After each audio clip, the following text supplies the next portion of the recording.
तो आज हम लोग न्यू वाला जो आपका एनसीईआरटी है उसका chapter number 4 describing motion around us का रिवाइज रिफ्लेक्ट एंड रिफाइन का क्वेश्चन नंबर 15 ये आपको पेज 70 पे मिल जाएगा। इसका डिटेल सॉल्यूशन देखने वाले हैं। तो चलिए पहले क्वेश्चन को स्टडी करते हैं कि what question is saying. Question is saying two car A and B. यहाँ पे दो कार है ए एंड बी जो कि मूव कर रहा है, move with a constant acceleration from rest. यहाँ पे देखेंगे तो ये कार रेस्ट से चलना स्टार्ट कर रहा है।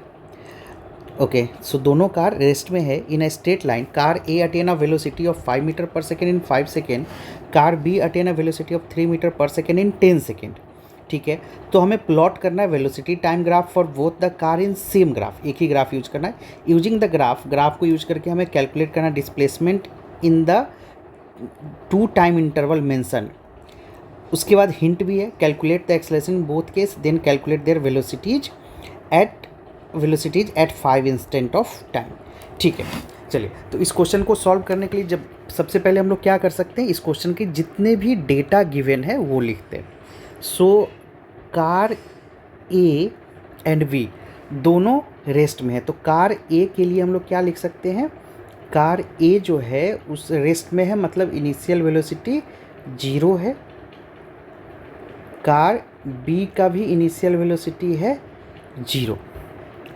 अब कार ए जो है वो 5 मीटर पर सेकेंड की वेलोसिटी पहुंचने में 5 सेकेंड लगता है। Similarly for the car B के लिए अगर मैं बात करूं बच्चों तो क्वेश्चन में गिवन है 3 मीटर पर सेकेंड पहुंचने में 10 सेकेंड लगता है। ओके, सो पहले तो हम क्या करेंगे, दोनों में एक्सेलरेशन कैलकुलेट कर लेते हैं। तो जब आप एक्सेलरेशन का मतलब क्या होता है, change in velocity upon time होता है बच्चों।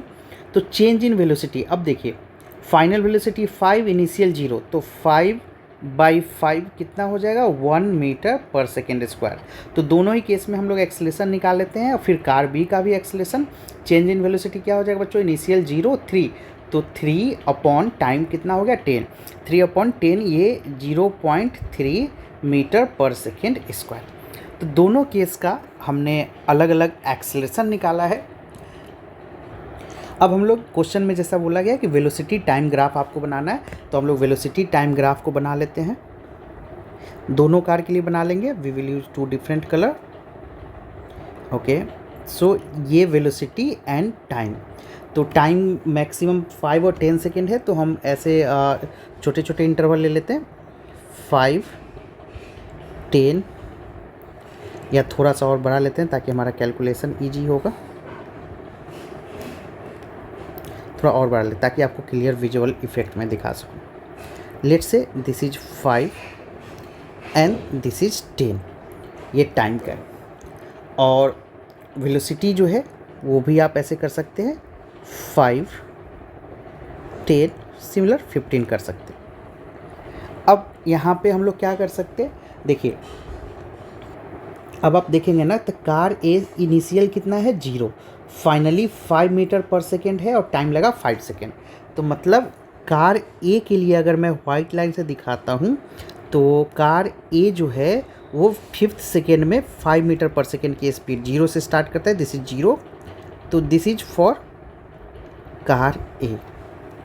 अब इसी तरह कार बी की मैं बात करूं तो कार बी का इनिशियल 0 है, मतलब ये भी यहीं से स्टार्ट होगा, बट फाइनली ये कितना हो जाता है 3 metre per second in 10 second. ठीक है, तो 10 सेकेंड में 3 मीटर पर सेकेंड होता है ये।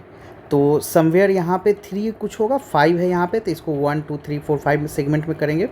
तो अगर आप देखोगे 10 सेकेंड, तो 10 सेकेंड कहाँ है बच्चों, 10 सेकेंड है यहाँ पे, 10 सेकेंड।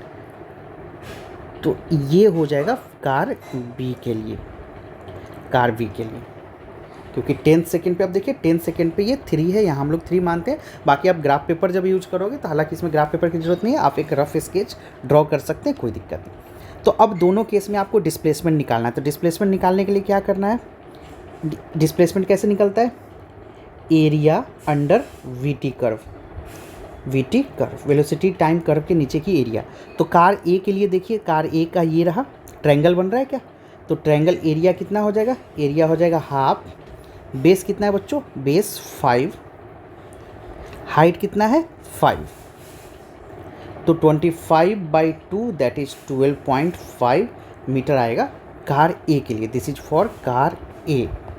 अगर कार बी के लिए मैं बात करूं तो कार बी के लिए भी एरिया निकालोगे हाफ। कार बी का बेस कितना है 10, क्योंकि कार बी का ग्राफ ये 10। हाइट कितना है 3, 1/2 इंटू 10 इंटू 3, 2 से 5 टाइम्स, दिस इज 15 मीटर। तो कार ए और कार बी का जो डिस्प्लेसमेंट है वो 15 metre and 12.5 metre respect. So this serve the whole answer of question number 15। तो नेक्स्ट वीडियो में मिलते हैं क्वेश्चन नंबर 16, जो कि लास्ट क्वेश्चन है उसके सॉल्यूशन के साथ। मैंने डिस्क्रिप्शन में एक प्लेलिस्ट डाला है जिसमें इस चैप्टर के पूरे क्वेश्चंस का डिटेल सॉल्यूशन है। आपको किसी और क्वेश्चन का भी सॉल्यूशन देखना है, आप रेफर कर सकते हैं।